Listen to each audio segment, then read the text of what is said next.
Welcome back to the Earned by Experience podcast. I'm Ben Browse. I want to say thanks for tuning in this week. And for everyone that's liked and commented and subscribed, thank you. And I wanted to say another thank you to everyone that's reached out and gave us feedback. It just helps us become better at what we're doing. So this week we had our buddy Hunter Taylor on, and he's a Marine police officer in Virginia. And I hope that you guys enjoyed the episode. Enough of that. Nice. Dude. Cheers, brother. Yeah. Spill all that on the control board. It's fine. It's fine. All right, dude. Welcome to Earned by Experience podcast. Should be episode 5. Something like that. Super pumped to have you in the studio, like in here. You drove all the way from freaking Eastern Shore, Virginia. So I'm just pumped you're here, dude. I'm pumped too. Thank y'all for having me. Yeah. Nice to meet you. Happy to get you here. Dude, and we just shot our bows to get warmed up. That was badass. I'm a little rusty. Couple of natural lights. Oh, yeah. Dude. It's I don't know. I think Dallas probably gets to shoot a lot in his little crib there, but it's tough. I know we talked about it with kids. It's really tough.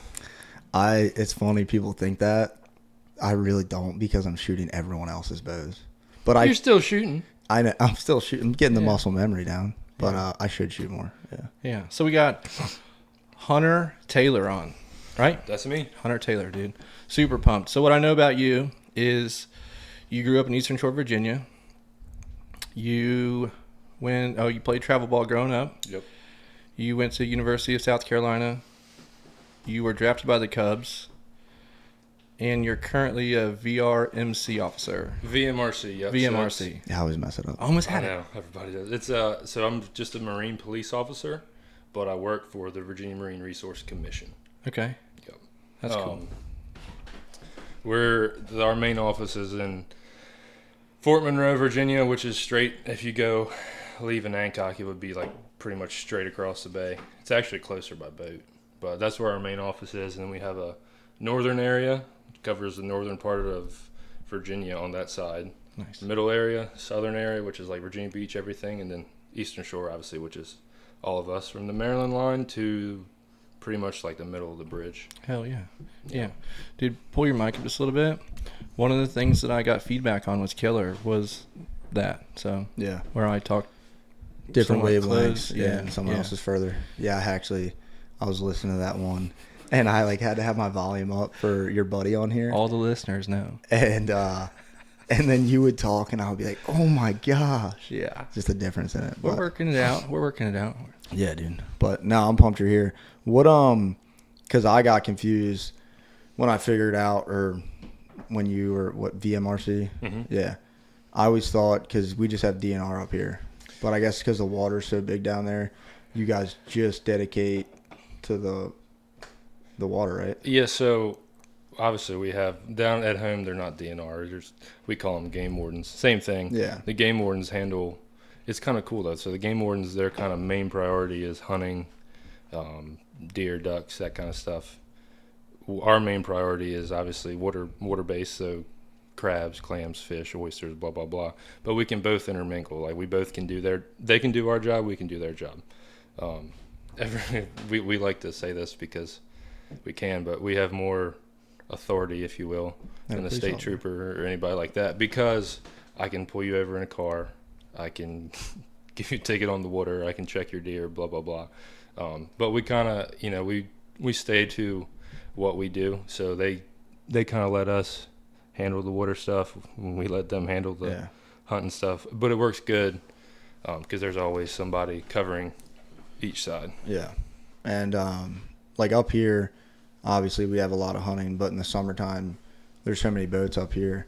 Down there, you guys are probably more focused on like commercial fishing and just making sure people are doing all that stuff, right? Is that your main, like, what are you guys, your main priority that you guys focus on?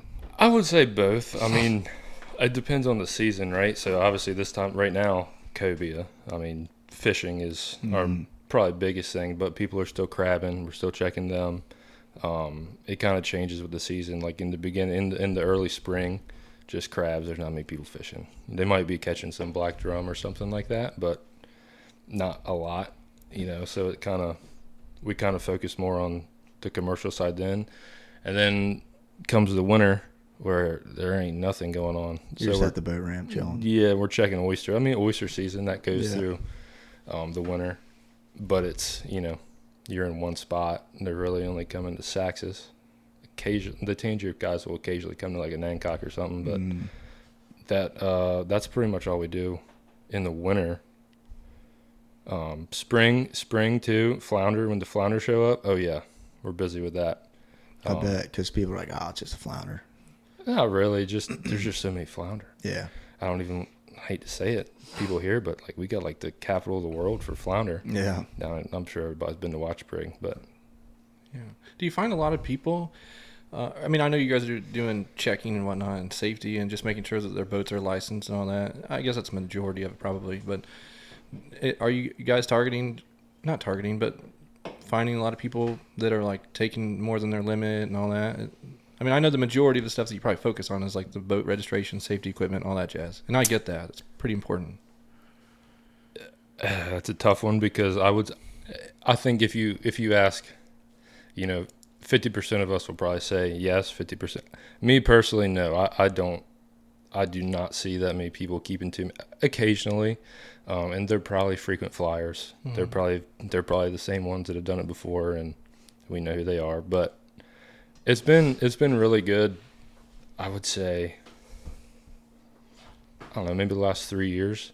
It seems like it's gone way down as far as me having to do my job. Mm-hmm. Trust me, I don't want to have to do my job, but we still do. But the last probably 3 years, and like I said, if you ask other people, they might say something different. But my opinion, the last 3 years, everybody's been doing good. It's kind of inspiring. Makes our job easy, right? Yeah. Well, I imagine not as many outlaws. Yeah, I imagine they're outdoorsmen, and they kind of carry this, quality of integrity with them. That's what I think about when I think about people that are in the outdoor space.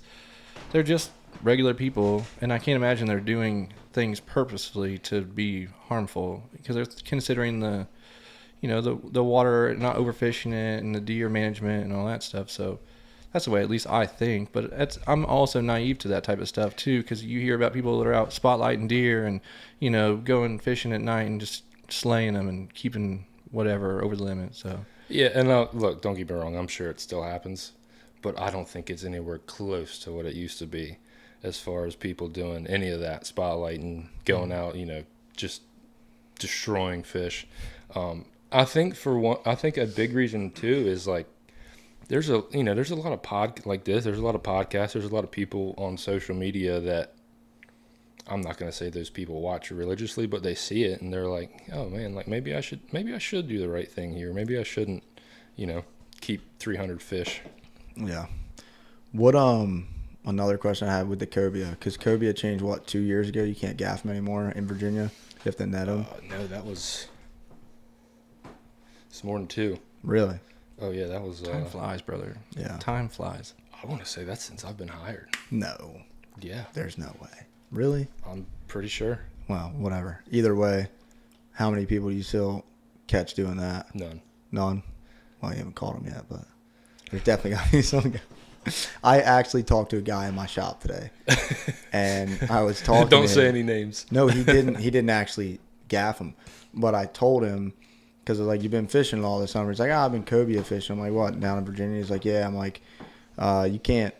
What did I say? I said, I was up in, I caught 2 off Ocean City in June or early July, and it was right around 40. I sent you the video, and I was like, probably should have gaffed him, but it's sketchy. You never know. And we tried to net him, and it broke off. He's like, I was like, you can't gaff him down there. But we were just netting him because we didn't know how big he was. He's like, you can't gaff him in Virginia? And he's like, I've literally been netting him the whole time, but I'm glad I knew that in case he had a gaff next time. But he didn't know. It's tough too, right? Because if you got a stud cobia, like he's definitely a keeper. And they freaking go crazy when you. Yeah. It's probably good though, because I'm sure there's a lot of people that probably get down there. Maybe they're not targeting cobia. Yeah. Right, and they hook one, they get it by the boat, and they're like. And they don't know. Yeah. Oh, that's a 40-inch fish. Really, it's 30. and put a gaff in it, and then, oops. Yeah. And then that leads them to, well, I already killed it. I'm not going to let them go. Let's head on back to the boat ramp. And, once they figure it out. Hey, buddy. Yeah. Yeah, no. So a lot of people know what you do now, but majority of people know that you played baseball back home. But people listening to this podcast probably don't. So you grew up playing travel ball. I played with you at a young age, and then you went to play with probably the best organization on the East Coast, the Evo Shield Canes. Right? Yeah, they're just what was it Canes. called? I didn't quite catch it. Canes? It's Yeah, just Canes. Canes. Okay. So My bad. I just didn't hear what you said. Yeah, chill. Shoot that guy. Jeff Petty, he's the one that runs it. Absolute, just if you need to know anything, if you're good at baseball and go play for him, like he can make one call. Hey, Yeah. you need to come watch this kid, and there will be Yeah. everybody that needs to see you there. That organization is unbelievable. I can't. I'd have to get on my phone to look, but every draft year they'll put up like, however many people that have been drafted, blah blah blah, by the Canes, and every year it blows my mind because it just keeps going, and like first rounders too, not just overall. Like we're talking first rounders that played for the Canes, right? And it just keeps going up and up and up and up. It's every year. It's kind of nuts, honestly. Yeah. But yeah, that was probably. I mean, I had a lot of fun in college playing, but that was a lot of fun playing for him because we were so good. Yeah. God, we were so good. Yeah. We just beat everybody. When did you know, like, I'm going to play D1? Like, obviously, so to give you a little backstory, when I played travel ball with him, he played with me ever since, I think, 9U. And then when we were 12, I was 12. He was 11. He was playing up with us, and he was hitting more home runs than all of us. Really? Yeah, and his grandmother used to give him like $50 every time. He hit a Yeah, home run. brother. Yeah. I think that stopped pretty quick. Yeah. But that's how good at baseball he was. So you obviously always knew you were good, but like once you got into the Canes organization, like was there a certain age, like your freshman, sophomore year, when you're like, all right, I'm probably gonna go D1 or get drafted or something? Not really. I mean, I always tried to be. I know you're humble too. Yeah, I tried to be real humble. I never tried to, put that in my head, like, hey, you're really good. But I mean, there were some people that were telling me stuff, and I would say probably like 9th grade. Yeah. Like maybe 9th, 10th grade. I was getting a little bit of interest from colleges, and I want to say it was probably 9th grade, 10th summer, maybe 10th grade, like early 10th grade.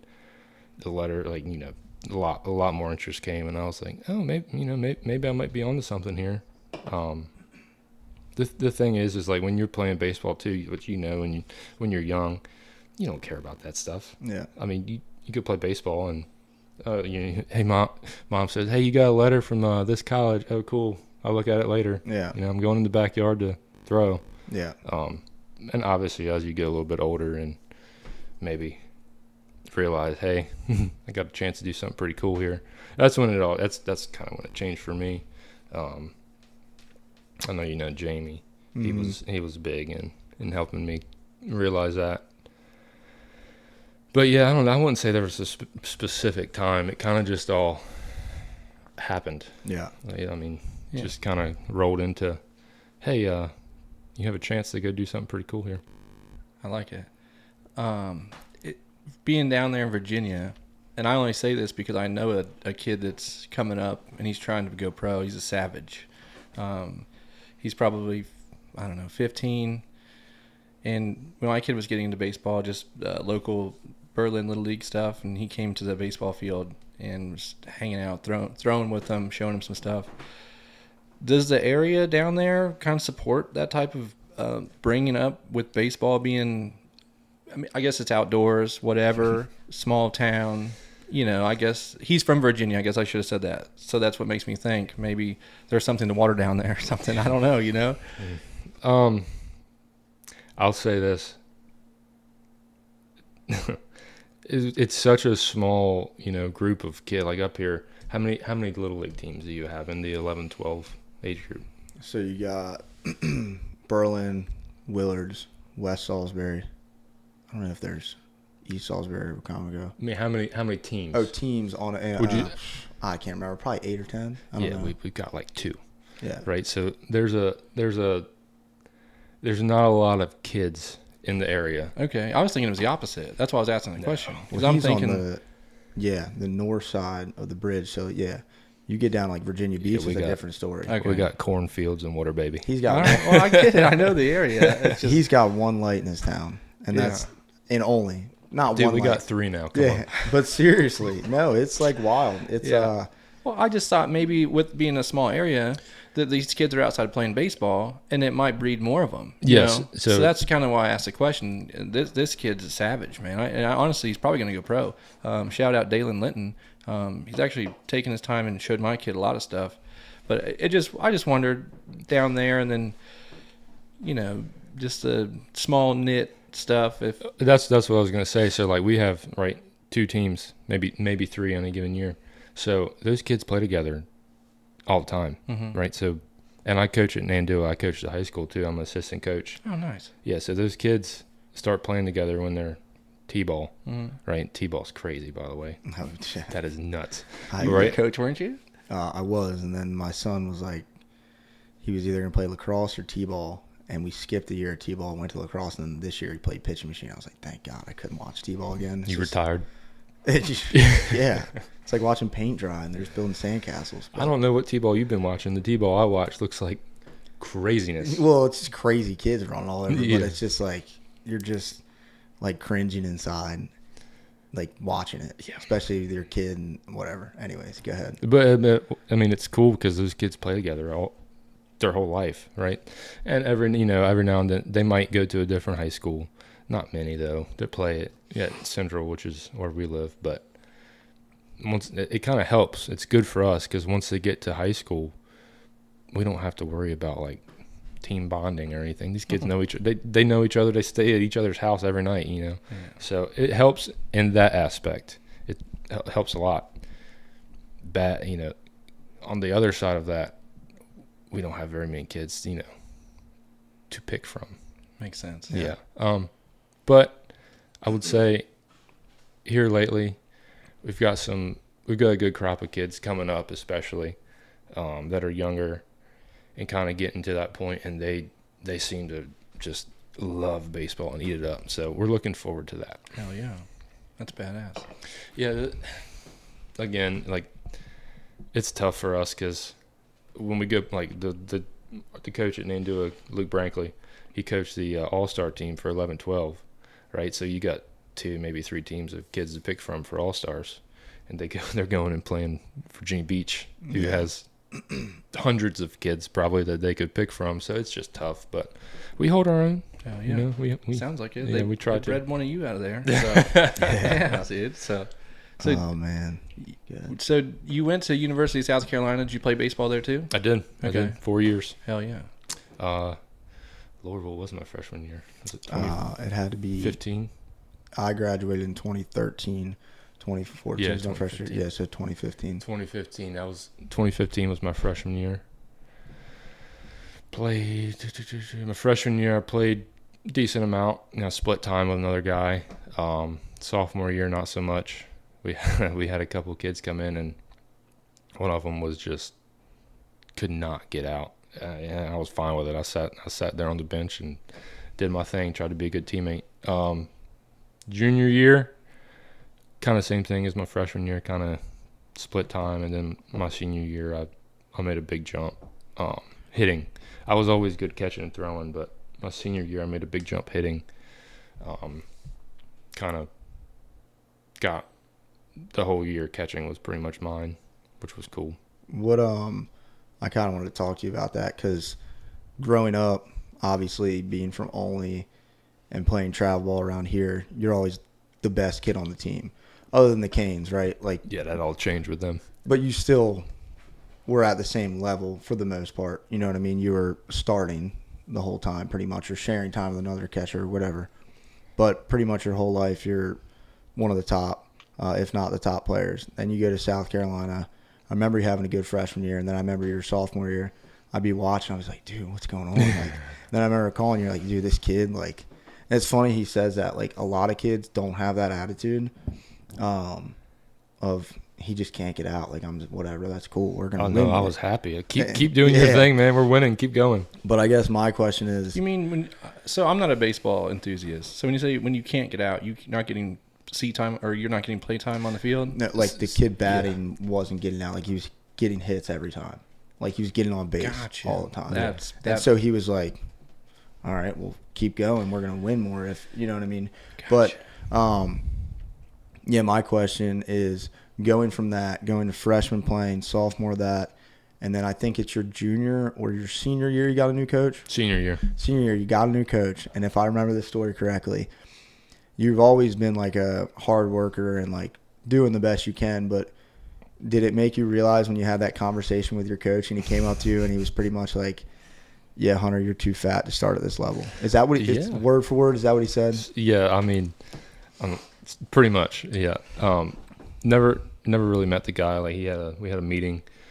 Mind you, didn't know who he was, right? And he kind of comes up to me. I'll never forget it. We're in center field by the bullpen. I think I was warming up somebody for a bullpen. And he's like, hey, Mark Kingston, blah, blah, blah.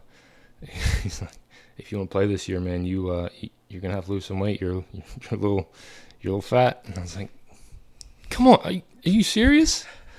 Like, I've been hitting the gym. I feel good, but I mean, this is a whole nother long story. But to go on that, like that was good for me. Yeah, it's kind of what I needed, right? Because I probably was a little fat. I've been, eating a lot of carbs and hitting the weight room trying to get big. But yeah, and like I think that's what separates like normal players to people like you. Like, you could take that criticism and use it for you. At first you're probably like, man, fuck this guy. Yeah, but then you probably let a day sit and you're like, all right, I guess I'm not the best one here, which you never had that mindset, but maybe I do need to kick it into one more gear that I'm not hitting and work harder than I thought I already was. Well, that was my thing. I was like, I'll show him something. Yeah. You watch this, buddy. Give me 3 months. I'll show you something. But yeah, no, I mean, I've always been like that. Like, somebody says something like that to me, I'm gonna show you. Like, you give me a little bit, I'll show you.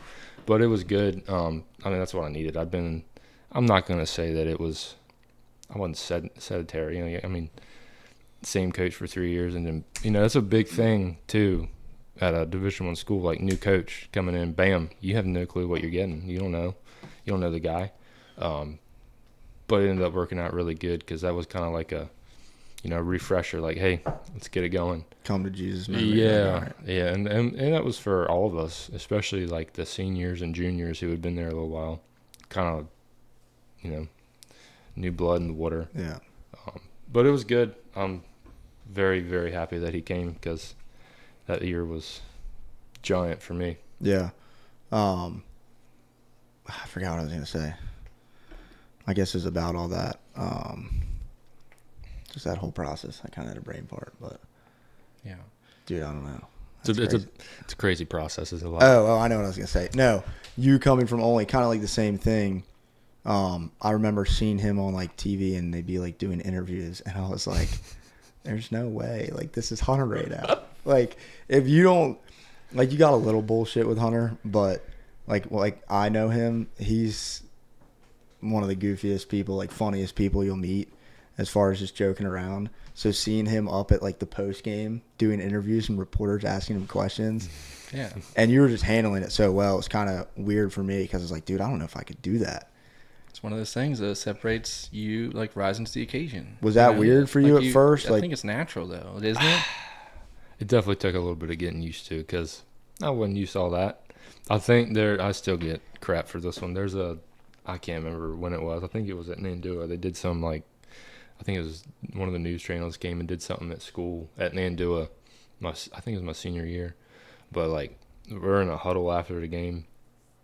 And they're talking or whatever, and everybody's like turning, like looking for the cameras, which as you get older, you're like, you just ignore the camera. But in high school, everybody's like, oh crap, yeah, where's the looking camera? for it? Yeah, where's that? But at first it was weird, man. Like, never had nobody interview me before. I just go play baseball and get in the car and go home. It took a while getting used to. There's some bad ones on YouTube. That's what makes the good ones good. You know what I mean? Like, even some of these podcasts we've done some okay ones, but we've also done some ones that I'm like, we'll get better. It's just part of it. You learn on what you do, and each one you just get better and better. I have to believe that. That's with everything. That's being a good officer. It's being a good baseball player. The more you do it, the better you get. Shooting, so, just like shooting a bow. The more you do it, the better you get. It's just how it works, man. It's just time. That goes into with like, there's a lot of. I didn't really realize this, and I guess I did, but a lot of people are freaked out about like public speaking, like speaking in front of a lot of people at once. Mm-hmm. Like when I was playing baseball, I could scream as loud as I could on the field, right? And everybody hear it.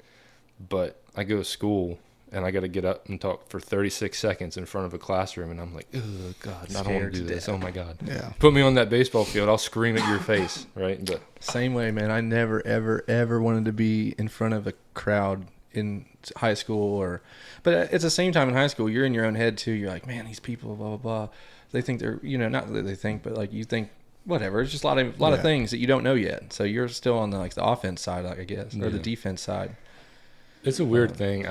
It's a weird thing too when I don't know. You don't know these people, and you get up and you're expected to talk in front of them, and you're like, God, they probably think I'm a weirdo right now.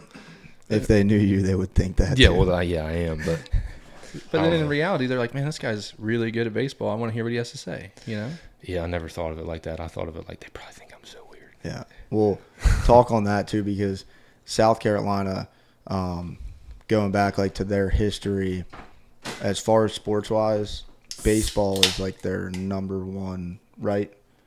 Maybe football. No, it's changed a little bit. I would say right now, Basketball. women's basketball. Okay, but when you were coming up, like I remember in high school or middle school, they won like what, two in a row, and got to a third. So until that point, when you were there, you guys were like the biggest deal, right? So I remember visiting him, and it was like insane, like nothing I've ever imagined. I'm just thinking about him, like from only just this normal kid, and You were starstruck. he was like a celebrity, and like I'm not saying that lightly, and maybe not walking around school, I don't know, but all I know is like if you had a football player or a baseball player walk into a bar, it was the baseball player they were like trying to talk to. Maybe whatever. I would say 50-50 on 50-50. Yeah. Well, maybe if they're 6'6", they probably recognize the football player. Well, they can see them better, right? They can't see us. But like I remember walking into the bar, and we went out, and the bartender basically handed him the keys to the bar, and he was on top of the bar just literally serving the whole bar. And I'm like, what is going on here? They had a passcode for the bars. The line was like down the street. Yeah. And anytime they wanted, they just text the bouncers like, what's the password for the bar line, and it was always some stupid like password that you probably shouldn't say on here. Yeah. But from what password. I know, no, like password. Yeah, sure, we call it password. Yeah. The one I heard, but yeah, they would just go right in. It was like they're literally celebrities. How crazy was that? Like, sorry. I was gonna say, was it because you're a celebrity, or were you just in there all the time? 50. I don't know. I'm just kidding. It really wasn't that. It wasn't that crazy. Maybe not, but like for me to see, I didn't expect that. Like I'm not saying you were like you walked in and it was like you're Kobe Bryant, but it was crazy at first. Yeah, that's what I'm getting at. Like how crazy was it at first? And you get blew used my mind. to it, like it's normal. It absolutely blew my mind. Like as a freshman too, and obviously as a freshman you gotta be a little careful, but as a freshman you get down there, I'm like, what is going on right now? A bar. I don't know what a bar is. I'm from Only. Like, we get a bonfire and trucks backed up to it. And what is this place? Or where are we? Oh my gosh, what's going on? I guess that's why it was so weird for me, because I remember in high school going down to your house and like we go to a bonfire with a bunch of random rednecks, and like then he's in the bar and like everyone knows his name, and they're just he didn't have to pay for one drink, like ever. I don't know about that either. Well, when I was there, you didn't. That's all I know. Donated. Yeah, okay. Oh wait, hold on. Oh, my bad. Sorry. That's probably might have to cut that out. No, but it was just cool to see, and yeah, it was kind of crazy. I will say, and this is all the SEC schools and probably a lot of other schools too. They treat everywhere. They treat their athletes top notch. Yeah. But especially football. Like, think about how much money those guys make for that school. Mm-hmm. You know, they better. Yeah. I think that's, I mean, like, this is a whole other rabbit hole, the whole NIL and, you know, paying players and stuff now. I think that's why they probably had to, like, because there's always ways around it, I'm sure. They were doing it anyway, so now they have to do it legally. Yeah. Yeah. So, what were you majoring in? I was a baseball. I was a marine science major for 3 weeks. Got like a 40 on the first test, and I'll never forget it. We had like advisors for like an academic athletic advisor. She was like, maybe we should change majors. I was like, yeah, it's probably a good idea. So then it was retail management. Oh, nice. Yeah. Hell yeah. Dang, you come to non-typical, dude. That turned out to be a big win. Was it difficult balancing the schedule of a high-level baseball player and the academic side? Yeah. Not so much in the fall. You know, we still had a lot going on, don't get me wrong, in the fall, but it's kind of, it's nice. We always had our classes scheduled around, you know, what our practices would be, everything else we had going on. So that was nice in the fall. The spring, you know, in season, nuts. You know, you might be going to Arkansas, right, and get back on Monday, and in the middle of the night, obviously you're missing a bunch of class, but they were all really good with that. We had, like I said, we had those advisors, so they helped us out tremendously. We did a lot of stuff online too. Nice. Like in the spring, we had a lot of classes online, which helped out a lot. You're always doing something, right? So I'd go to class, even during season, and we still have practice. We had one off day, so we still have practice every day. You know, and you go to class and you're like, all right, I got 20 minutes until practice. I just got out of class. I still need to eat lunch, and I still need to get there and change. So I better hustle up. Mm-hmm. Everybody picks on me too when I eat, and they're like, why do you eat like that? It's 'cause I'm conditioned to eat fast. You know, I got to go to practice. I got to get done and eat and get to practice. But it's definitely a lot. Were you focused on diet and stuff at that level? I mean, speaking of eating, like, were you guys actually focused on getting protein and supplements, or were you just eating cafeteria food and just pizza and just junk and firing it in? Probably very good point. Probably when his coach called him fat, he probably started thinking about it. Yeah, maybe I should not mix in this pizza. It's nearly impossible to have healthy eating habits in that situation. It is nearly impossible. They try. I mean, they try their best to help you with that, but it's nearly impossible. Like I said, after a game, you know, say we had a game and we're done at 11 o'clock, you know, they give us meals before. I just played 9 innings in 90-degree weather. I need to eat again. Mm-hmm. Where am I going to eat? Right. Wendy's 4 for $4. I'll take 2 of them, you know. Yeah, and you're on a budget too because you're a college kid. Yeah. So I get it. I was just curious if you, like, were you in a dorm or something? Yeah, so... Yeah, freshman year, you're in a dorm. Okay. After that, we kind of had like apartments. Mm-hmm. That's what I was going to say was, like, did you meal prep at some point, or did you ever consider doing like a heavy diet type thing? That's where my brain goes when I think about athletes and working out and conditioning and all that jazz. So we tried our hardest. It comes down to the point, man, of, you know, am I going to go to the grocery store and spend this extra money on chicken, or am I going to save that so I can have it for maybe like gas in my truck or something, you know? Yeah. God, you could ask my mom. She'd cuss me, but I spent some dumb money. But anyway, we wanted to. It was just tough. It's so tough. My senior year,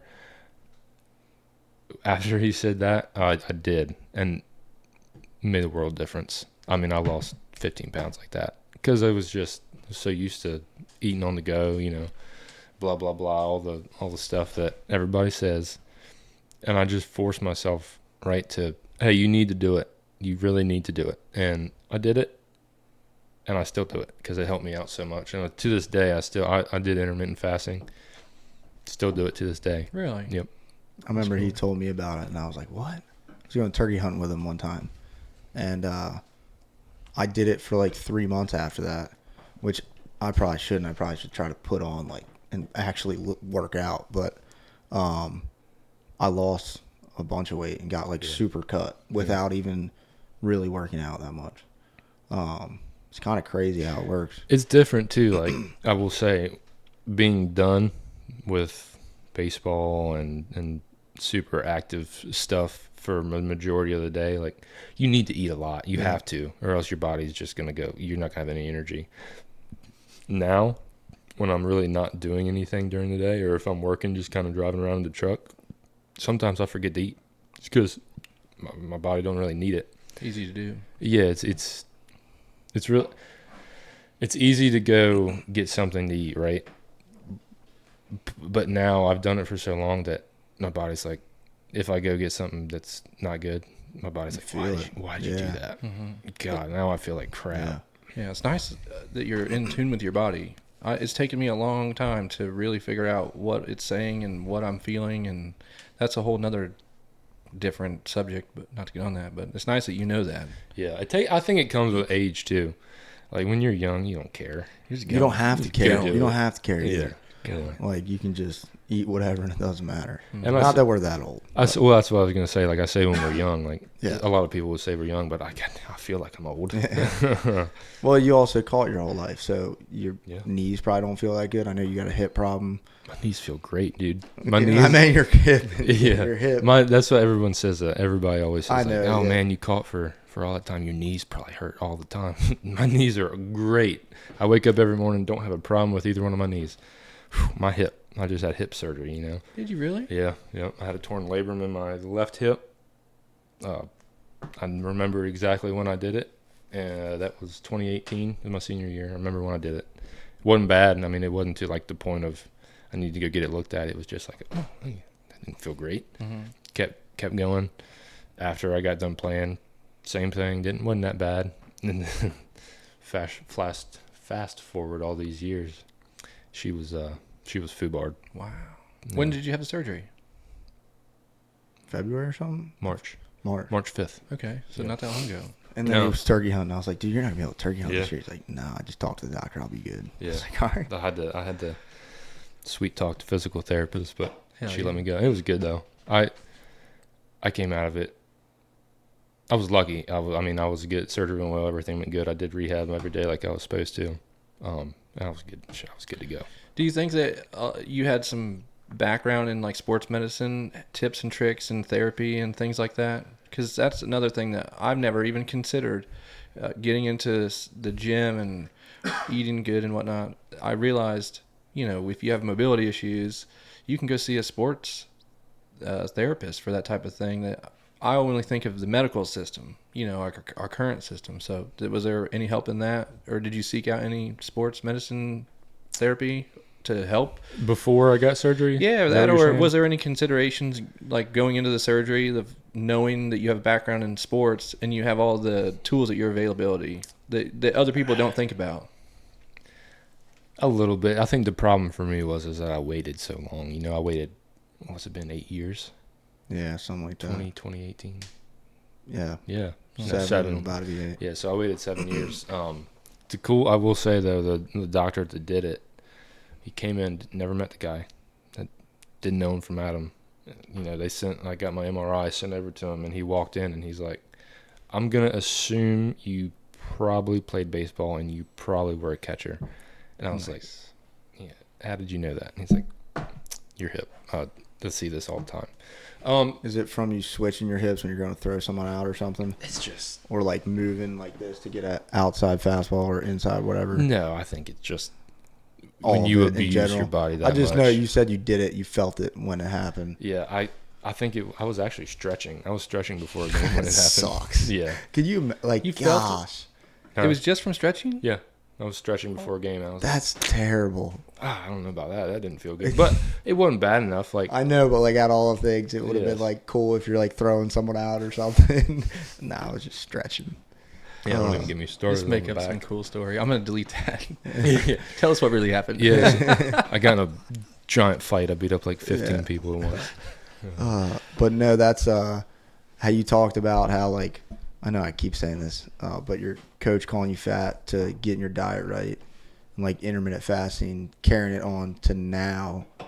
How much do you think baseball helped you along the way? Because my thought process is it can either help you or hurt you. There's a lot of kids that I see, and I feel like it depends on your parents. And obviously, they did a great job. They're great people, but so they did it right and it worked out. But some parents I see, they throw their kids in travel ball, and that's all they do. They have zero clue how to communicate or hold a job or a position or work whatsoever.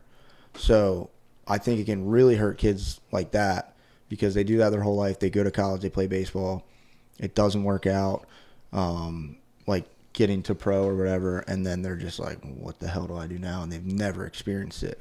Yep. On the other hand, it obviously worked because your parents instilled good work ethic and all that stuff in you, and you understand it. But what do you think?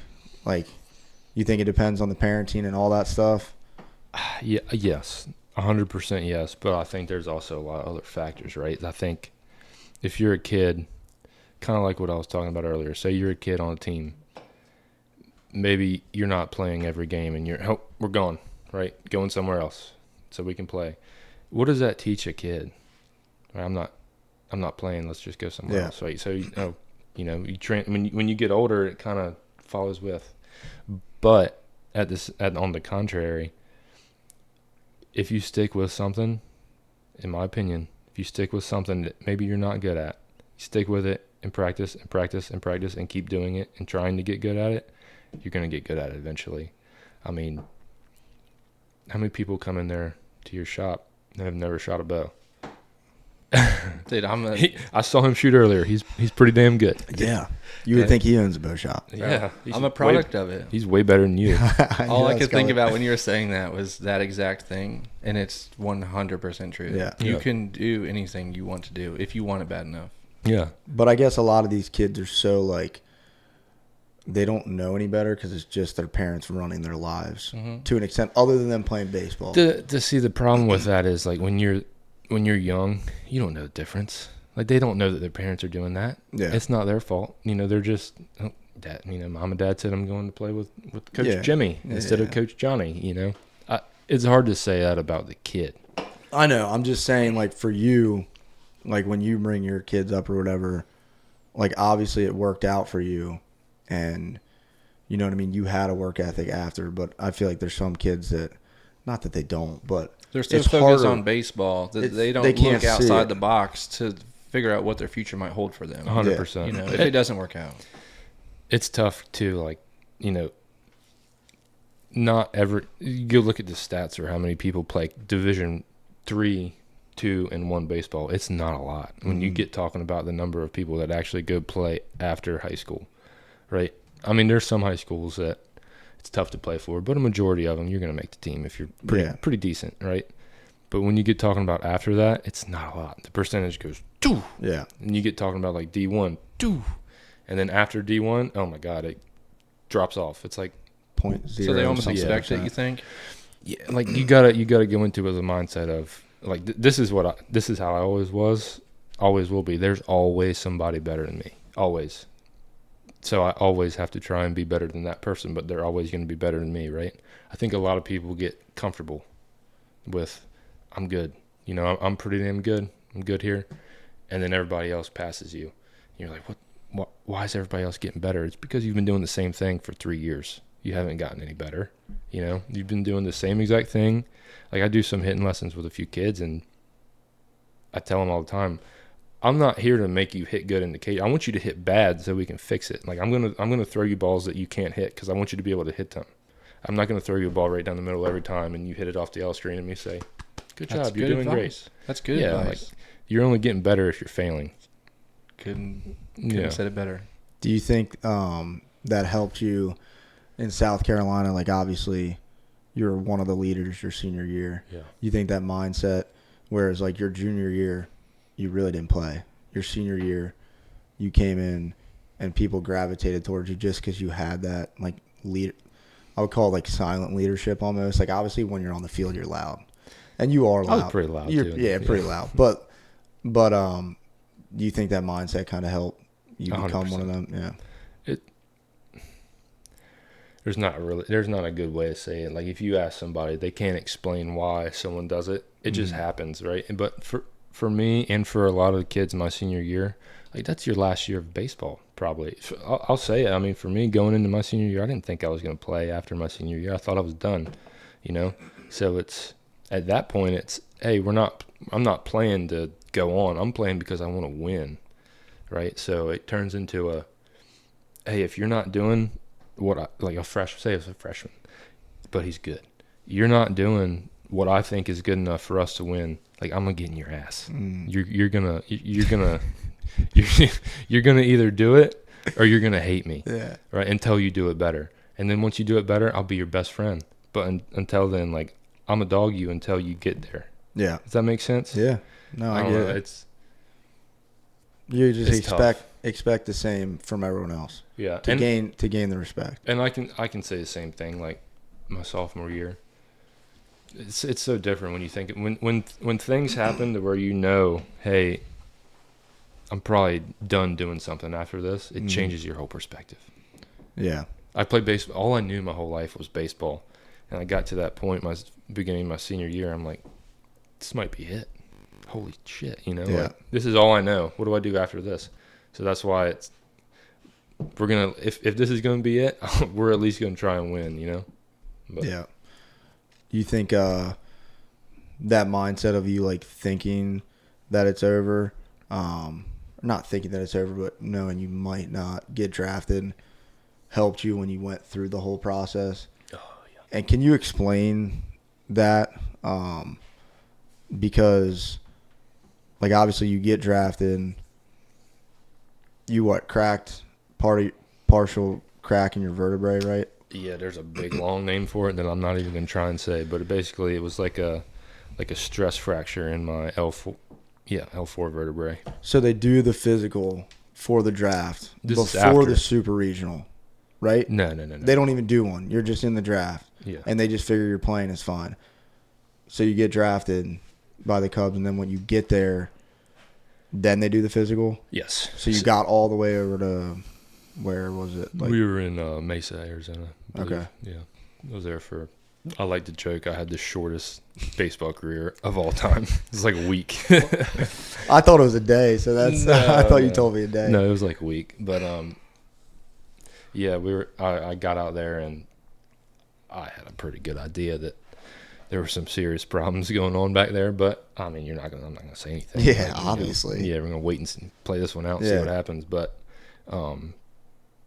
basically, it was the day before. Everybody has to get a physical. I'm sure you've seen like big time athletes. They're like, oh, he was drafted in the first round, pending physical, right? Uh-huh. So you got to get a physical first for the exact reason that I'm about to tell you. Like, they didn't know, and I didn't really. I mean, I knew, but I didn't really know either. But I went and got the physical, and the next day I was supposed to be sent out to the team I was going to play for, and they called me in, like, hey buddy, your back's bad, real bad. So we're sorry, and they were very apologetic, like, sorry, but we can't sign you for that. I had a pretty good feeling that was going to happen anyway. As soon as they did the physical, because they did one, call me back in to take another. I think I did an MRI or something first, and they called me back in and do like a CAT scan. It's like, yeah, not good. But I see it from their side too. Like, well, it was pretty bad in my back. So say I go out there the next day and take one swing and paralyzed. It's on them. Yeah. So it sucked. Yeah. It sucked. Basically, if you're not Bryce Harper or Mike Trout, they don't really care.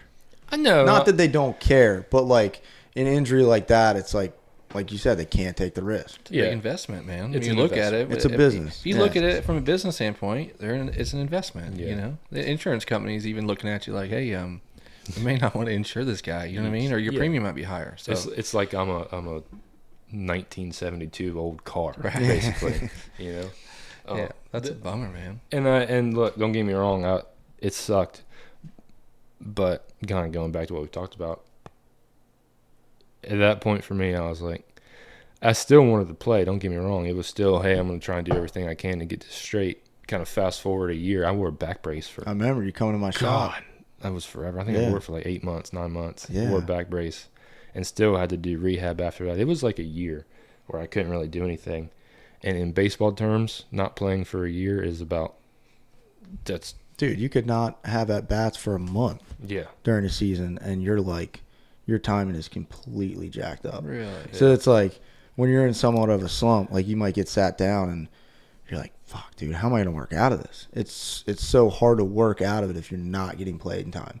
And especially at his level when they're throwing, obviously, if he was in the farm system in the minor leagues, they're throwing somewhere at 100. Gasolina. Yeah, exactly. So, like, you got to imagine, you got a guy throwing a 100-mile-an-hour fastball, and then he's got, an 83-mile-an-hour changeup, and then whatever, I don't know. Yeah, so no, you're right. Crazy, and then he's got a slider at 87, 88, whatever. We call that good luck. Yeah. So you don't see that for a month, let alone a year. It's like pretty impossible. That's wild. So when did you come to the point where like you obviously wanted to, right? Like you said, you worked your whole life for that, but you were probably there was a moment you're like, all right, I got to figure something else out, and you kind of rationally spoke to yourself, I bet, or with your whatever. I mean, the problem is, like I was talking about, you take a year off, right? To everybody else that may want me, you now have at the time, 22-year-old, which is old in baseball terms, a 22-year-old that previously had a pretty bad back injury. Nobody's gonna. Don't get me wrong. I tried, and I hit, and it still hurt. I had all kinds of scar tissue and stuff, but I pushed through it. But it got to a point where I was like, "What am I doing?" I like hunting. I like fishing. I like doing other stuff. Like, I'm not gonna risk making this way worse. And God, hopefully, God knows what would happen to my back if I kept doing it. Yeah, I could have been fine. Could have played for however long. Or I could have taken 3 swings and something terrible happened. Yeah, I guess what I was getting at, to get back to what I was saying earlier, is certain kids that You good? All right. I'm good over there. Those names coming back up, dude. Certain kids that aren't practical. Like, there's a lot of kids that have been told their whole life, oh, little Johnny, you're the best, or this or that.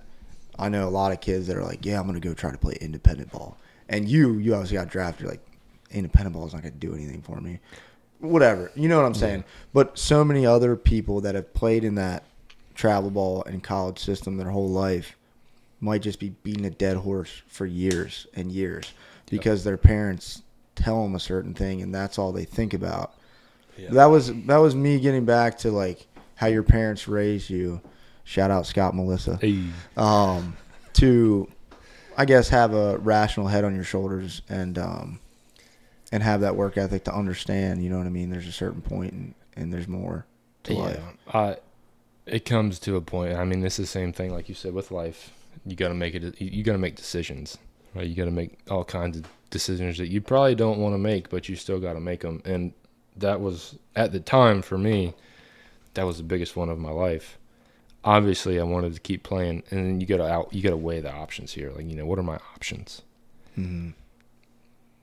Maybe go. Hopefully, make it. Who knows? Could have. You could be playing for the Savannah Bananas right now. Come on, stop it, dude. You'd be good. Everybody says dude, that. I hate it. So good. I'm telling you, like some of the shit. If you could say it off camera, you can't say it on here. That like he would be good, dude. I'm telling you, it would be insane. I got a story for you about them. You should be doing Savannah Bananas, but instead you're working with Trevor Wessels. Gosh, dude, come on. Sorry, shout out Trevor. Yeah, go ahead. Good. But. You gotta weigh. I mean, you gotta weigh your options, right? Do I want to? Maybe. I mean, and that's the dream for every kid, right? Mm-hmm. The dream is to play in the major leagues, and that dream was still there for me. But in the back of my head, there's also the fact of my back and the fact of it's gonna take me a lot to even get to where the point of I could hit a 90-mile-an-hour fastball again, and then throw in, I'm gonna have to catch too, right? And catching, I don't know, not a lot of people know this, but catching outside of the game sucks. It is awful. You're catching bullpens all day long, hot, sweating, gear on. It's not fun.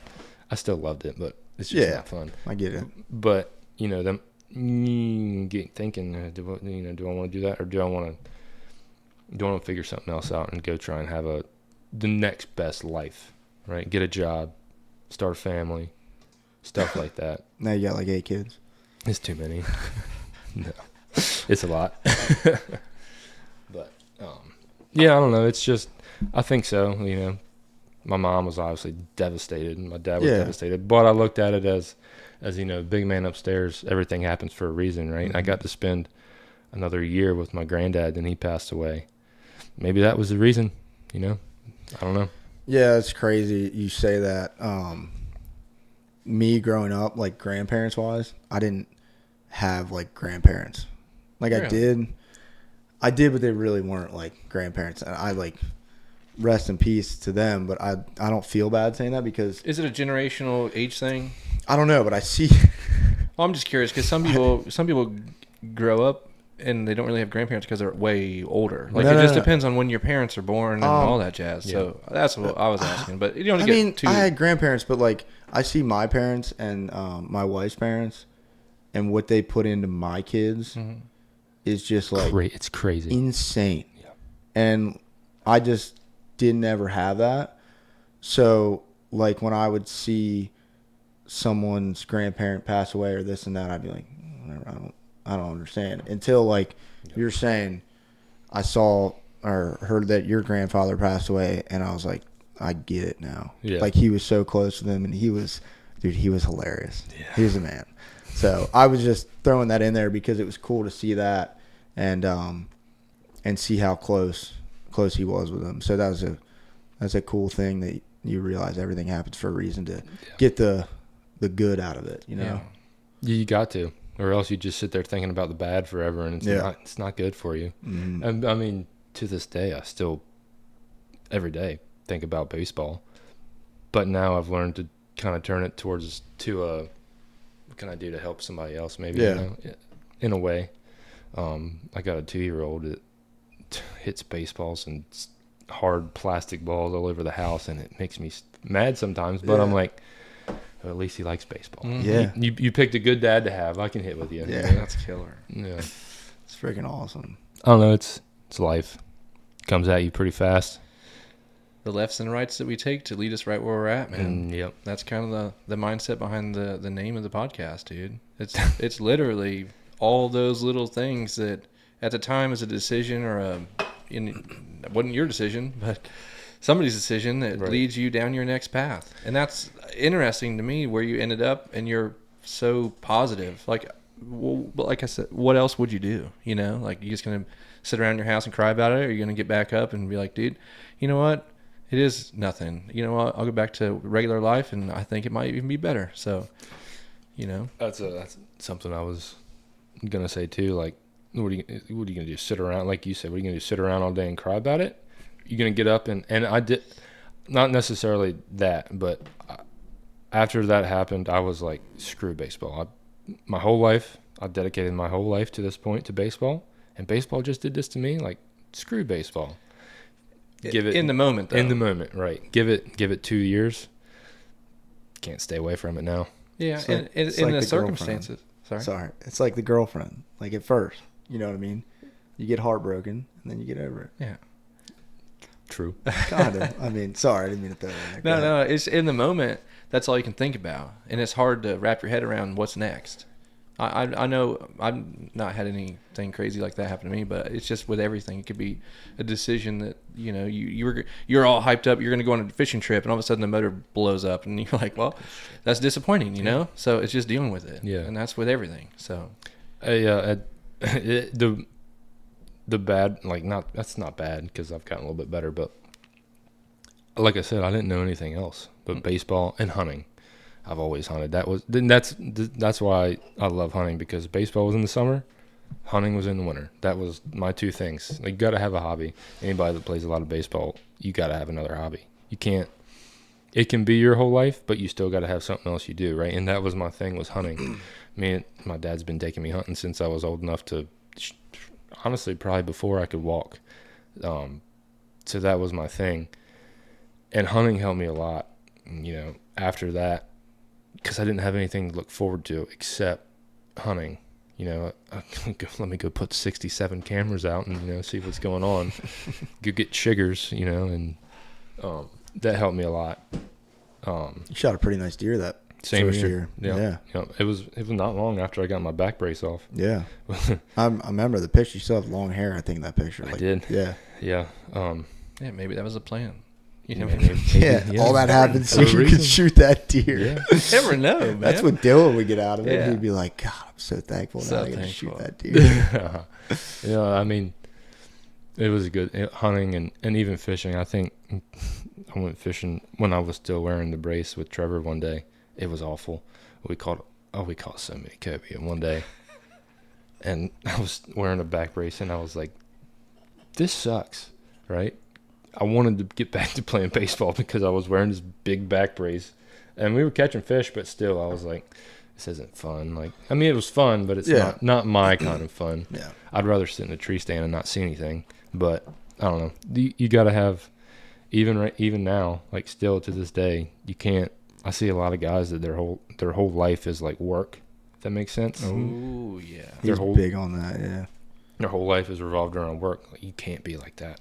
You can't. You got to have another hobby: fishing, hunting, crocheting, something. You got to do something. Yeah. Dude, I've come to realize that my wife's really good at bringing that out of me, and sometimes like. You been doing any hot yoga with her or anything? No, dude, not recently. You need to get in there. I did do one class. I have like 4 years ago I did a class. It was really hard. Anyways, she brings like that out of me to where she's like, dude, your son wants you home. Like your kids want you home. And my first like 3 years in my business, 4 years, I was there every Saturday and Sunday. So like the normal family, you have off on the weekend. I would say 85% of people. And she would just be like, dude, your kids, like, they want you home. So to realize that it's not all about work and more cater it towards both work, family, and then also having time for yourself. I remember growing up having certain people, my friends, parents that would just work. And that's all they did. And they wouldn't be home. And then their kids turned out like a certain way. You know what I mean? Not great. So like I understand like how important it is now. And then also like you're saying for hobbies, for your sanity. Just find that balance. It's like you can't listen to all these people on the internet. It's just and everything that's on the internet or wherever out in front of you is always, not always, but some of it's not true. Yeah, like that's the thing is like you think that everyone's living this glorious life and all this crap, right? And everything looks hunky dory, but it's not that. And even just everything like that. Like I could go down this whole rabbit hole of the things that I think about that in particular topic, but there's so many things that are not what they are portrayed as. Yeah, like I think about like Cam Haynes. He's obviously a stud, like one of the best bow hunters ever. But there's no way like he's doing that, running all the time, working, doing this and that like his wife's not unhappy every now and then. You know what I mean? Probably. Like, there's no way. You cannot tell me. I don't care. Maybe he's got a hog on him or something. Dude, I'm just saying. You know what I mean? Like, there's zero chance that you do that much stuff. Like, he said he didn't take, I remember I read his book, he said he didn't take a family vacation other than taking them to Africa to go on a hunt with them. It's pretty wild, man. Yeah. You can get carried away in your own things too. Yeah. Like you That's what makes chase them your great. own aspirations and your own things, and I've done it. I've been down rabbit holes where I finally poke my head up when like a project's done, and I'm like, "Oh, where'd the last 6 months go?" Like, thank God my family still loves me. You know what I mean? Yep. So it's everything. I also feel like too, social media can be a good thing, can be very bad because I get on there and I get looking at like for instance Cam Haynes, right? And he's hunting every day or doing something every day. That's not feasible for the normal person. Nah. Normal people have to go work. Like he doesn't have to because he did work, but he just whatever. Yeah, he made it. And but like others too, like it's not feasible. No. The normal average person is not going to be able to go buy 150 cell cams, right, and put them out, or have 5,000 acres that they can hunt, or go buy 6 farms. Mm-hmm. I know you probably watch them, Midwest Whitetail. Yeah, I love watching Midwest Whitetail, but some of those guys, I'm like, they just keep buying stuff, which is cool, great, that's good for them, and they've probably worked their ass off to get it, but it's not what the normal thing is like. Yeah, you can't go buy whatever you want around here anyway. which I know you probably know all about that. Like, you can't just go buy stuff and hunt it. Mm-hmm. But Yeah. Chew up the meat, spit out the bones. Literally, man. That's been my whole life, and I look Yeah, look, you want me to elaborate? yeah, you're gonna have to elaborate that one. So, like, what works, you see someone like Cam Hanes, and it works for him. You can take certain things from him that work for your life. I see. You chew up the meat, you eat that part, but Spit out what you don't want. you spit out the bones because not everything is working. Not everyone works the same. So it's chew up the meat, spit out the bones. Yep, I agree. But also be realistic too. Like with the internet thing. Like I look at some people, just like we all do. I mean, we just extrapolated that, but it's not what it's all cracked up to be. Even podcasts, like we had like a little brief introduction and whatnot, and shot our bows, and that was badass. But I think some podcasts aren't just off the cuff. Yeah. I really think that They're more like radio hosts. They go and I listen to a couple and I hear them and they're like, yeah, we had breakfast this morning and like we said, blah, blah, blah. And I'm like, oh, these guys are talking full conversations before they're sitting down to record it. Yeah. Where I'm literally getting to know you right now. I've never, we shot our bows and we had a quick conversation and that was it. So I'm saying in that aspect, for me, outside of looking in, just that one thing about the internet is already, you can take it with whatever you want, I guess. But Yeah. It's tough. whatever, man. Like I said earlier, I think these things right here, man, they're great, and they are so bad. Oh yeah. They're so. The worst part is now we don't even know what's real. Yeah, I have no clue. I don't know if you're a professional baseball player or not. Yeah, dude. right. I'm playing for the Yankees. You just don't know it. He's so full of shit. It's crazy. Like man. you could get on here right now, and I could show you that I shot a 215-inch gigantic whitetail. I made that in my basement. Dude. It is crazy you think about it. I know some people, and you can do this with like surfing because, well, you can't really. Like if I were to put up a picture of me doing like an air reverse, which you don't know what that is, but Sounds cool. the sun could be in my face and it could be shaded and you could have no idea. Like it could look like me and I could put it up on Instagram and be like, stuck this air reverse the other day. Ripping some gnar. And I know people that have done that before. That's crazy. What satisfaction do you get out of that? Nothing. And like the funny thing is, like, if anyone did that in our community, like we know if you can surf or not. Like I don't know where you're at, but like the internet doesn't though. The internet You're doesn't. doing it for the likes and the clicks, and dude. they must like realize that like someone's not gonna call them out on it. I don't know because Maybe. I think they don't care. isn't that crazy? Like though? even if someone does, like that's one person out of the rest of the internet. Right. How many people are on the Insane. internet? Like that's just mind blowing to me. But I've literally seen that happen. I'm like, I've surfed with you, and I know you can't do anything close. To that. My favorite. You want to call him out by name? No. Come on. Do it, dude. Let it fly. No. All right. Before I forget, we get off the baseball topic. One quick question: if there was somebody coming up in the baseball, is there any advice that you'd give them? Say they're a young kid coming up playing travel ball, and their goal is to go professional. And I'm only going to ask this because this is my mindset, and you can tell me it's total BS. Is it? Well, you tell me what you think about what advice you'd give, and then I'll kind of ask my other question, I guess. The best advice I could probably give: if there's always somebody that's way better than you, you better work your ass off to get just as good as them. And when you think you're just as good as them, they're still better. So keep going. Baseball. It's such a game of repetition. You fail 7 times out of 10 at the professional level, you're a Hall of Famer. You're one of the best to ever play. Mm-hmm. You got that, and you got to learn how to handle failure. That bothers me. Like little league kids, and they come in, they get out, and get all pissed off.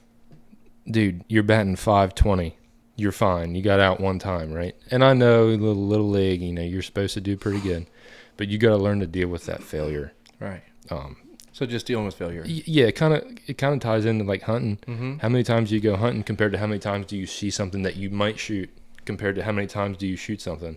Yeah, I guess that's a good way to circle back to that. The way I look at it, but I don't know. I've never played travel ball or anything, but my personality is like, I'll just do something because I love it, and then whatever happens because of that happens. Yep. So I'll go, say, hunting, and I'm expecting to kill a doe. Don't care. Whatever. But then this hog walks out, and I'm like, oh, wow, this is crazy. So is that how baseball would be? Is it something like that where you'd say, just play your heart out and just pray or whatever, I don't know, and then just let everything fall into place for you, and if it works, it works, and if it don't, it don't? Or do you just say, hey, go all in and play like you're going to be a champion one of these days and shoot for all those stars? And then It's pretty easy to tell, though. You have to be all in. Yeah. Like Okay. if you're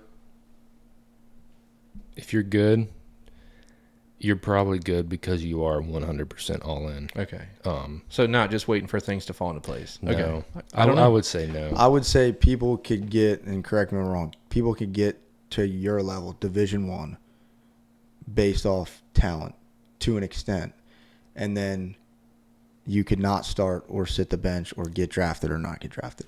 Yeah. And that's any level. But what I'm saying is, like, you could be so talented in baseball. There's some people that just are, like, we've played with them. You know There's what I mean? physical anomalies. Like if you're a 6'6" lefty that throws 95, you're gonna make it. Yeah. Like 100%. You have a very, very, very good chance to make it past or up to where you want to be. Okay. The problem then is, if you're a 6'6" lefty that throws 95, your whole life you have been the man. Well, now 6'6" in the big leagues throwing 95 is an average Normal. Tuesday. Yeah. Okay. You know, so you better learn how to pitch and figure out what happens, because it's going to be a time where you're going to get shelled. Like someone's going to rock your world. Can you handle it? If you can't handle it, you'll never make it. If you can handle it, you'll be fine. I think that goes back to what you said. No matter how big or how good you are, there's always someone somebody better. better. Yeah. Even in the big leagues, who would you I don't know, who would you think the best is in the big leagues? Everybody will say Aaron Judge, Ohtani. Yeah, one of them. Yeah. I mean, Ohtani probably says Aaron Judge is the Yeah. best. Aaron Judge probably says Ohtani is the best. So Yeah. there's always somebody better. You better work your ass off. and there's someone coming up too. Yeah. That's gonna be better, probably for sure. Especially the way the world works now. And one more thing, everybody throws 105 now. It's You know what I'm saying? crazy. So It's there's always insane. someone that's going to throw harder than you. You better keep working. I remember Kanan was throwing 94 in high school, And I that was like, fast. and his slider moved like this much, and I was like, Jesus Christ. Yeah. Good luck. And then, yeah, that was fast then. Now, it's still fast for around here and around your area. But, like, elite travel ball kids at junior year, like, that's normal. Average. Yeah. Do you think that there's a ceiling though? Like kids can only get so good, like a bow. You can only get a bow to shoot so fast with so many things until you start adding different things to it. I think there's so many more variables in baseball where, like, DNA isn't changing though. You know what I mean? Yeah. I personally, there's probably a lot of people that would disagree with me. I think we've tried so hard as a species probably to make ourselves so much better and throw so much harder and hit so much harder that we're hurting ourselves. Like everybody's getting hurt. The human body can probably only physically handle so much, and we're pushing that line as far as we can possibly push it. Mhm. I mean, And then the bar gets raised every time. Yeah. So then it's like the expectations here. You know what I Right. mean? But I don't know. yeah, well, that's the thing. Like we can talk about like Greg Maddux, dude threw 90 miles an hour, but could pitch. Like he was a pitcher. I could sit right here, and he could stand out there, and I could go like this, and he'd throw it in my glove every time. Right now, we don't care about that. We want you to throw 100. Yeah. So then you're thinking that maybe the next biggest thing, or maybe not what you're thinking, but it would be tactics. Like you would just be a more diverse thrower where you can throw different. Maybe I don't know how many pitches are there. Is there a bunch? I don't know. Nowadays, it's like 50. Okay. Yeah. So I guess that's out. It used to be 4. I Fastball, saw- curveball, slider, changeup, maybe a splitter. I saw Trevor Bauer throw something on YouTube the other day. I was like, I don't even know what you just threw. Probably called like a funkaball or something. Something stupid. And Yeah. I was like, what's going on? Definitely not a sports guy. So in Yeah. case you couldn't tell, But it doesn't, like I am, and I still don't know some of the Yeah. stuff they're doing. You that's know? crazy. But I think, like, I feel like the past 10 years, it's been big on, like, the weighted ball training and, like, all that stuff. Yeah. And then I feel like kids were getting hurt because they were throwing so many curveballs at 10, 11 years old. And now I feel like they're kind of getting practicality and flipping it in a happy medium, as opposed to before it was, like, conservative, and then it went all the way up here as far as doing too much. And I feel like they're trying to balance it out. I mean, I'm not really in it anymore, so I don't know, but from what I hear and see, am I right or no? Probably a little Yeah. bit. I don't know for a fact. I mean, I'm not around it as much anymore, but I don't. Everybody throws so much now, which is good. You have to get your arm strong, but at the same time, like the human body is not meant to throw that much for that long. I guess I'm sure there's some scientist out there that could tell me I'm wrong, probably. And, oh no, you're good to throw. You'll adapt. Yeah, you're gonna adapt. Yeah, Overcome. just kind of like the deer are. They're adapting. Yeah. But I don't know. Pretty soon we'll be genetically modifying our bodies with DNA. It'd be cool. Yeah. And we'll just insert different properties in the DNA buttons. Hey, extra strong elbow and shoulder and discs. I want to engineer a baseball player. Off topic, I gotta ask. Would you rather be able to fly or breathe underwater? Breathe under. Whoa. Uh-huh. Bro, I would 100% fly. That's a good question. Fly like a bird. Or breathe like a fish. Okay, hold on. Am I getting to places plane time? No. You fly No. You fly the same speed. We'll say you fly the same speed as A car? Do you want to be a bird or do you want to be a fish? Yeah. That's kind of what I was getting at. You're not flying at Mach 3. Yeah, so if I wanted to fly to Florida, it would take me 12 hours. At least you're getting there. What are you, a canvas bag? I mean, No, that's what I'm saying. Like, if you're talking car speed. we'll say average bird speed. I don't know what that is. Dude, I feel like if I'm driving and I see some cans flying, yeah, they're going as fast as a car with the wind. I don't know. Sure. Okay, probably not. I probably want to be a fish Really? for sure. Yeah, I mean, I grew up surfing. Like, Okay. it's different. It's makes sense. I don't know. It's just cool being able to hold your breath a long time. That's badass. Like, at some points, I've tried to like do breathe techniques and try to like hold my breath longer. Not really, but like I've messed with it a little bit. And if you could hold your breath that whole time, that'd be insane. Think about just free diving for like Kobe or something. Have you ever seen those guys that go down on the rope free diving? They swim way down for like 14, 15 minutes. See, that's crazy. Holding their breath? Yeah. Whoa. It's crazy. That's wild. Yeah, the sketchy part about that is you got to pressurize your ears, or else it'll just, and you got a weight belt that you can release and you'll go up way quicker. But it's not that I've done it, but I'm just saying. Yeah, it's crazy. I don't know. It's my crazy. my brother's friends are from Florida and they do it all the time. I want to follow mine up with I don't want to be a duck. Yeah. Okay. No, Just because What do you want to be? A bald everybody's eagle? trying to. Yes, that's the best thing to be. No one's killing a bald eagle. that's what I was gonna say. I just don't want to You get shot by probably be some a hunter, you probably be dude. a turkey buzzard. Maybe. Yeah, get it. Yeah. Well, let me pull that card on you. What would you pick? I think I'd have to fly. Just don't get me wrong. I think it's very close, but I think I could get a lot more done in the air. How did we get here? I don't know. You were talking about adaptations, and I think it's epic. I got a weird brain, man. It's a good question though. I like it. It is.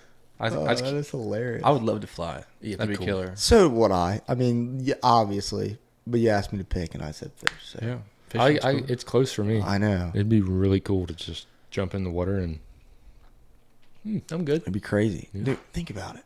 You could be. Imagine this week. You could be out. Be a bad week to be a fish. No. You could be 70 miles off, and you could be giving intel to your buddy on the boat. Maybe that's what Winning the White Marlin Open. Maybe that's what old Bill Fisher does. Yeah. No, he just does it a lot. He's just good. It's so funny, that whole topic. People are like, oh, he's lucky, this and that. I'm like, shut up. No, you only get lucky like once, maybe twice. Yeah. Bro, he It's might like- just be good. He is.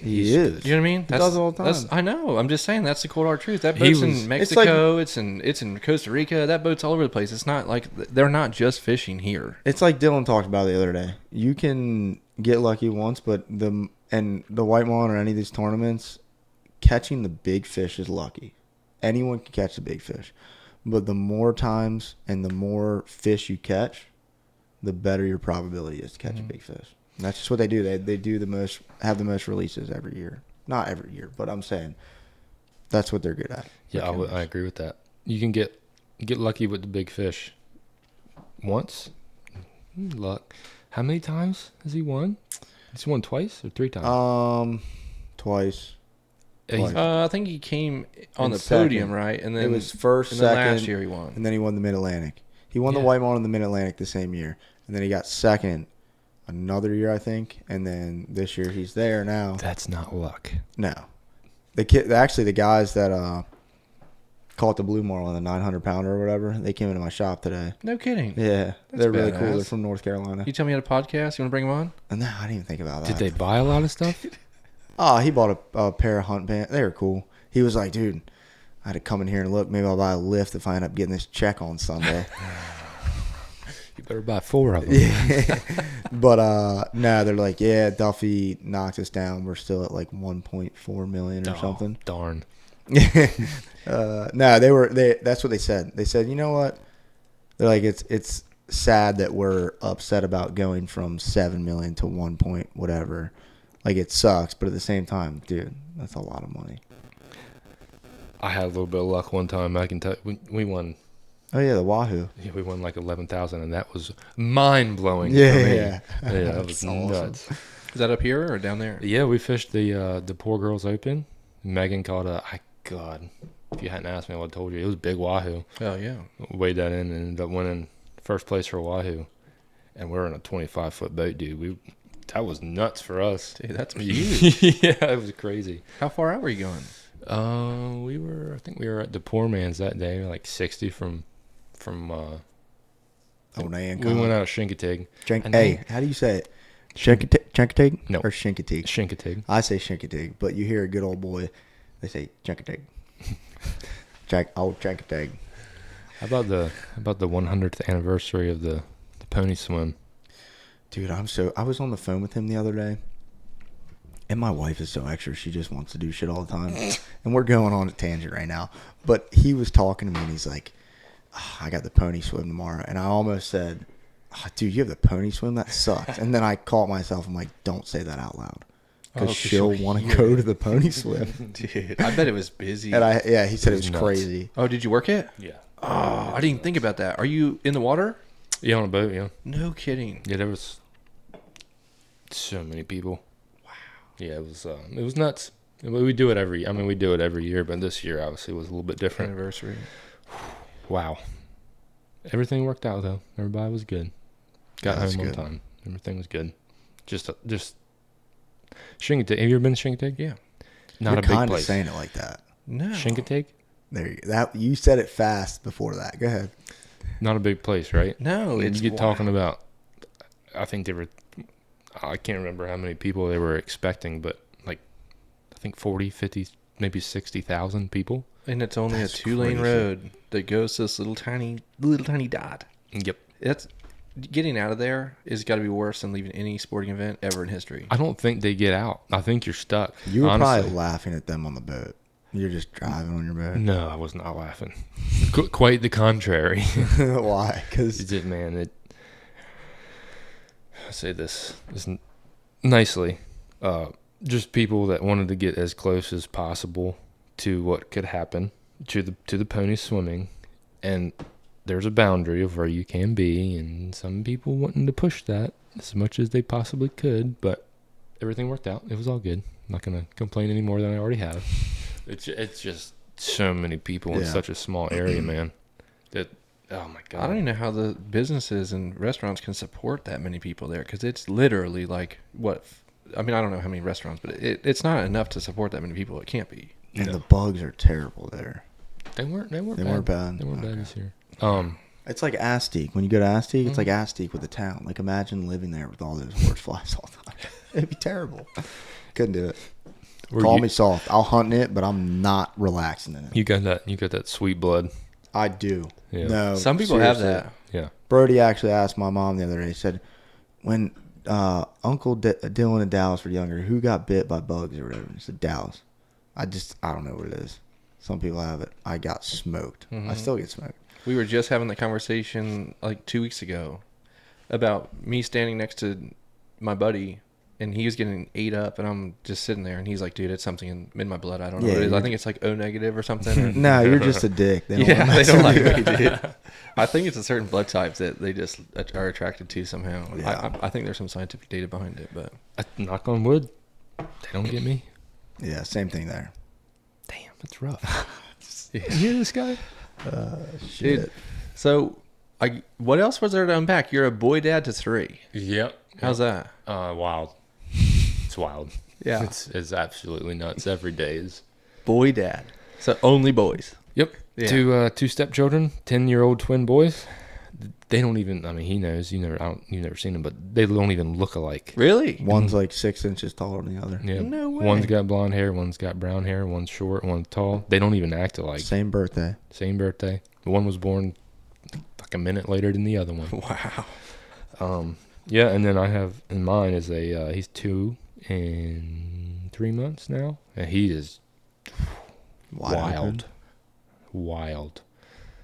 It's nuts. Yep. There's no other way to describe You it. getting repayment for all those things that you did growing up. Yeah, but going back to you were talking earlier about the grandparent thing. I don't know how or why. Like, he knows my dad. I don't know how or why.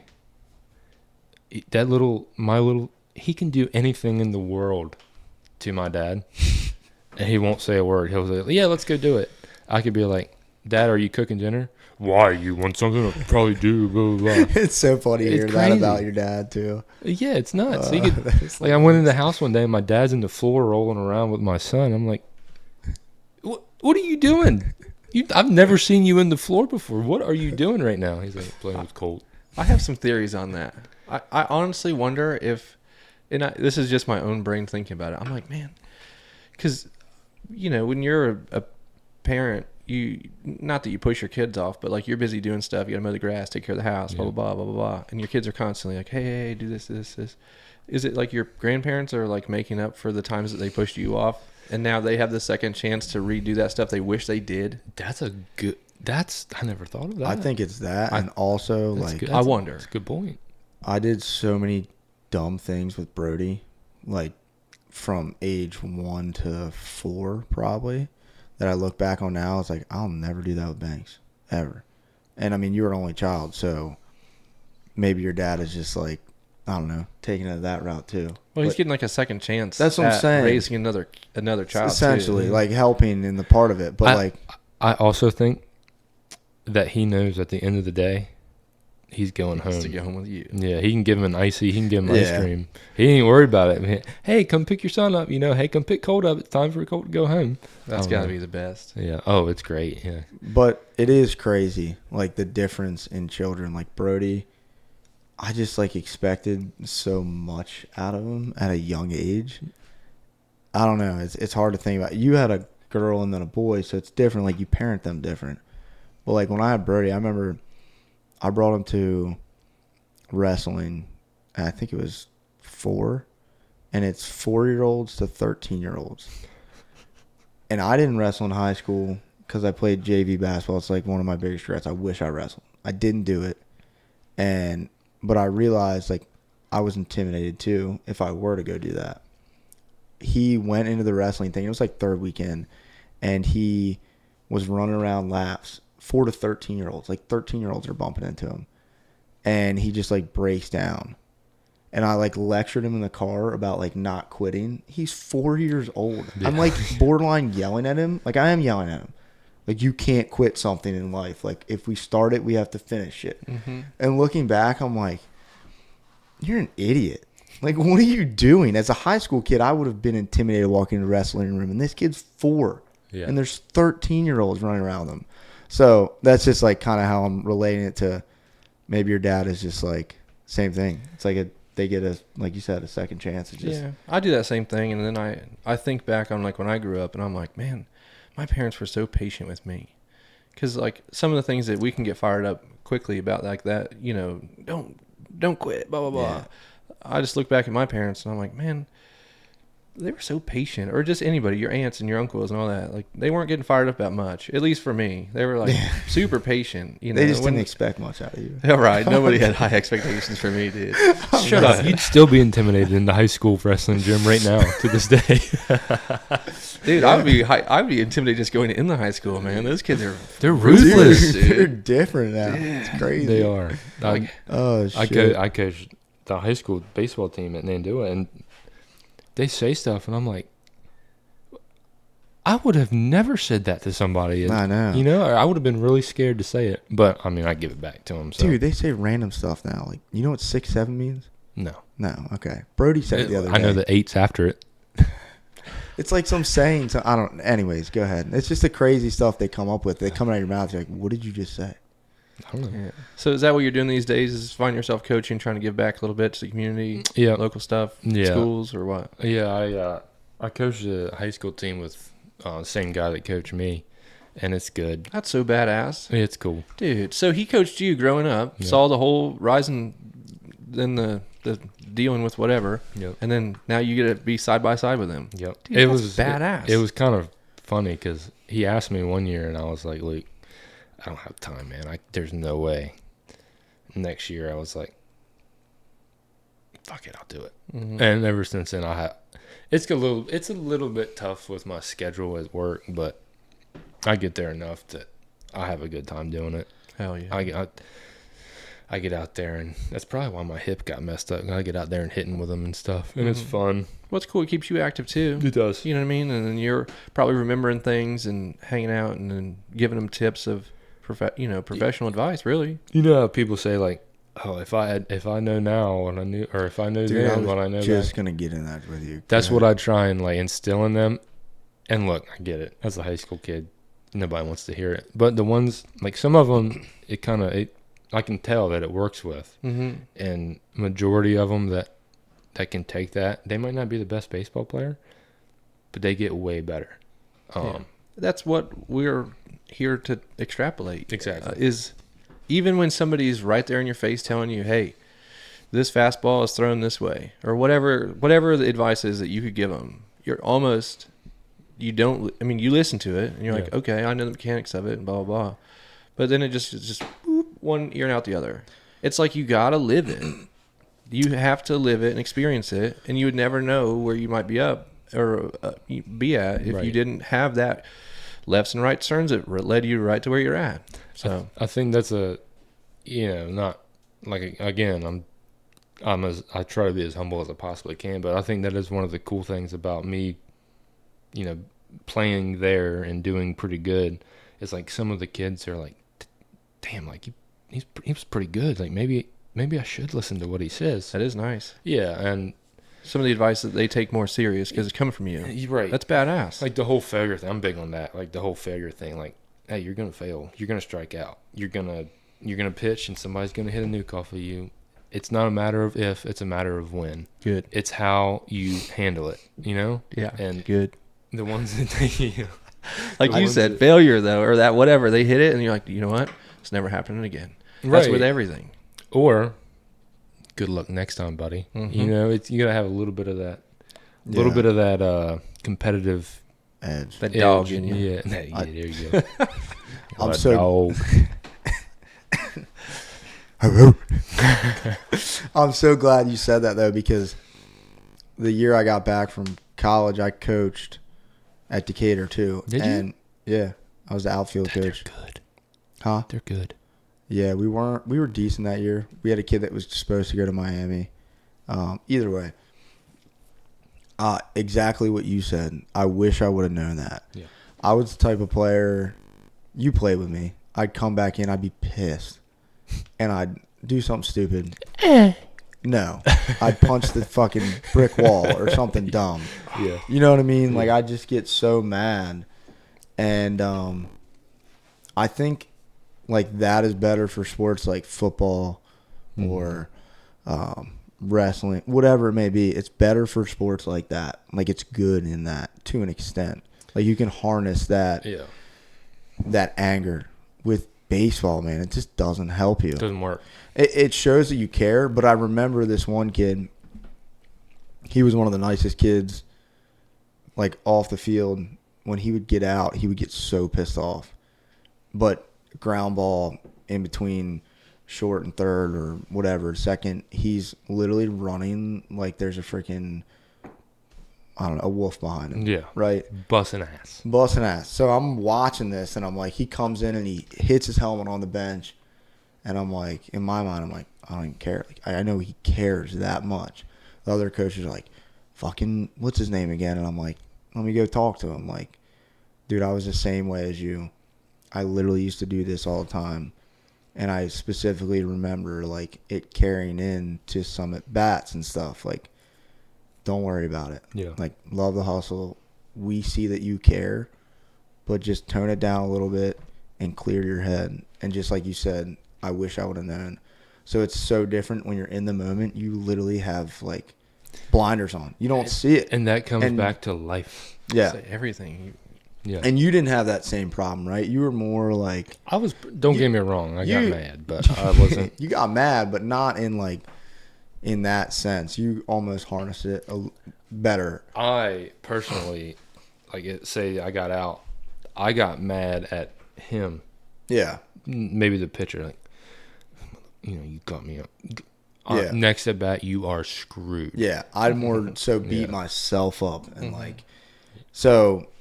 That's what keeps it going. Like the levels of raising it up and keep just, I don't know. That's the competitive aspect of it, I guess. Yeah. It comes to a point where, like, when you're playing a sport like baseball, it's like everybody's going to get mad. It's going to happen regardless, especially in baseball because you're going to get out so much. And we talk about, harnessing it. Like, you got to be able to figure out the difference between harnessing it for you and turning that into something good. Fuel. Yeah, exactly. Fuel. Yeah, that, like, if a guy got me out that shouldn't have, oh, buddy, you just poured a bunch of fuel on my fire. And next at bat, like I said, like, you're screwed. And if you got me out that time, oh God, it's going to be really bad for you my third at bat. Yeah. And then there's times where, guess what? I feel like I shouldn't be on a baseball field today. But I knew that. Like, hey, I am not feeling it today. I'll take my 3 Ks and go sit down, But it's just, it comes back to everything. And some days I wake up and everything that can possibly go wrong goes wrong. Mm-hmm. And I'm like, I can get real mad here, start punching shit, or I can just go do the next thing, and it's probably going to break. Something's probably going to break, but oh well, after that, I'll go do the next thing, and that's probably going to get screwed up too. But maybe Tuesday will be better. Maybe I'll wake up Tuesday and, I don't know, something will happen. Yeah. Good. When I'm real down or whatever happens, I just think to myself, man, it could be way worse. Like, I'm up, I'm breathing. Yep. I'm so thankful just to exist. Yep. And then everything else just follows after that, you know? So in the grand scheme of things, for me, that's what... It's hard sometimes. I know. Especially in the moment of being frustrated. Yeah. That's what I was trying to extrapolate out of the cop that we had on the other day. Mm. Like, my buddy's an EMT, and I literally would ask him all the time, like, you come up on a car wreck and you see someone that just got literally killed or whatever, does that make you go home and appreciate life so much because you realize how delicate it is? Mm-hmm. But it's hard. Like, they realize that all the time. We don't experience that. Yeah. So it's like they get resets constantly. I know. Which is not a good thing to get a reset like that. But I'm just saying, like... It makes you think about stuff. Yeah. For sure. Yeah. So do you do anything, now that you just brought it back to the cop thing, do you do any, like, offshore SWAT thing or any kind of tactical... they have any kind of departments down there that do any, like, not fishing, but, like, offshore tactical boat checkers or whatever? Not really. We do some stuff kind of tied in with NOAA for, like, offshore things. Like, we have it's like a joint, I don't know what you call it, a joint partnership, whatever. So we can go, check stuff that they can check too. Not necessarily how they would do it. But, say someone, for example, say somebody came in and they had way too many tuna. Write all it down, send it to them, and then they can go handle it. So we kind of work as I'm not going to say a sister agency, but we help them out, and they can kind of help us out, if that makes sense. Yeah, that's cool. Yeah. You got any future plans? For what? I don't know. In general? I just mean, like, do you anticipate moving up the chain in your job, or are you going to go on and try to be any SWAT or what? I'm not about the SWAT thing, but do you anticipate being, head coach somewhere or whatever? I don't know. Not really. Just riding it out. We don't. Chilling. We don't. We have two first sergeants and a captain in front and above me. So, but honestly, I don't want that. I like what I do. I can, on any given day, I can wake up and say, you know what, for work today, I'm gonna go to Kip's Peak. Tomorrow, I can wake up and say, I'm gonna go to Shingatig. Or during the day, if I'm on Shingatig, I can drive to Kip's Peak. So we got a lot of flexibility. That's cool. But it's good too, though. So, with that, it's good to where we're always everywhere. There's always somebody everywhere because you don't want to go to the same spot every single day. It gets old quick. How many are like whatever your position is? How many of them are you? Whatever. Right now, I think we have 9. Okay. That's cool. It'd be nice to have a few more, but right now we got 9, and we make it work. Is it due to lack of applicants, or is it due to the department like not wanting anymore? No.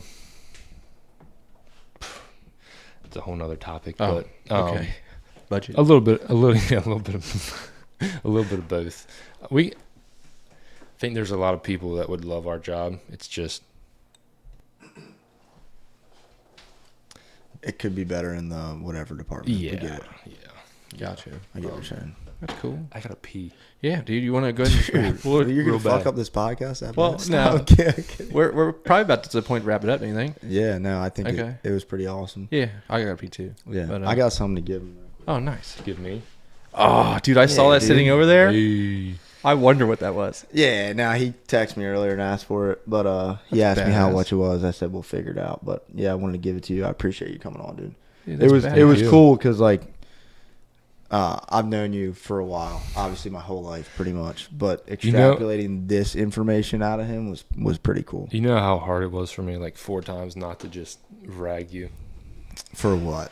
No, there was a couple things On the where- podcast? Oh yeah, there was a couple things. Go I ahead, was- let's get into it. No, it's too late now. I was being nice. Dude, that's badass, man. Yeah. I thought you brought it because it was so cold the other day. No, that was the That's- other thing. I thought about Probably. I thought about wearing it because it's so fucking cold in here, but I was like, I'll give it to him. That's badass, dude. Well, man, sincere, heartfelt thanks for coming on. You drove No, all the man, way up thank here. Dude, I can't believe you drove all the way up here. No, it ain't that bad. To be in studio. I think that's one of the things we set in stone is if they're not coming in, we're not, having them. So Unless they're Michael Jordan or something. yeah, you if know? something's Different. crazy. But, Built different. yeah. Not that it's anything crazy, but it's just more here, No, I So- appreciate y'all letting me come in. I really haven't talked that much about that stuff with anyone. That's why I never even asked him about any of that stuff because you don't know like how, if even anyone wants to talk about it. Like you say, so it was cool to. It's a big thing. Like I think people sometimes think like, oh, he's probably. I honestly have no cares, no regrets. I'll tell anybody, but I think people sometimes think like, oh, he's probably upset about it. But it could go either way, You Yeah. could be that washed up guy that's mad, or you could be that Bitter guy old that's man. super optimistic and Yeah. like you are, and you're just a regular dude out doing regular guy stuff, man. Try to. And hopefully I learned a lot personally about you, but also your mindset and things like that. So hopefully somebody that's listened to it can take it and run with it and know what to do better, Yeah, So, you hear when you stub your toe when you wake up, don't get mad. yeah. Say good. Good. I wish I could say that as good as Jocko. Yeah. We're working Good. on it. Well, cool. All right. Well, we're going to wrap it up. Yeah, thanks, Appreciate guys. it, man. I had a lot of Thank you. fun. Peace. Well, I hope you guys enjoyed learning about Hunter's experiences as much as I did. Tune in each week for a new episode. See ya.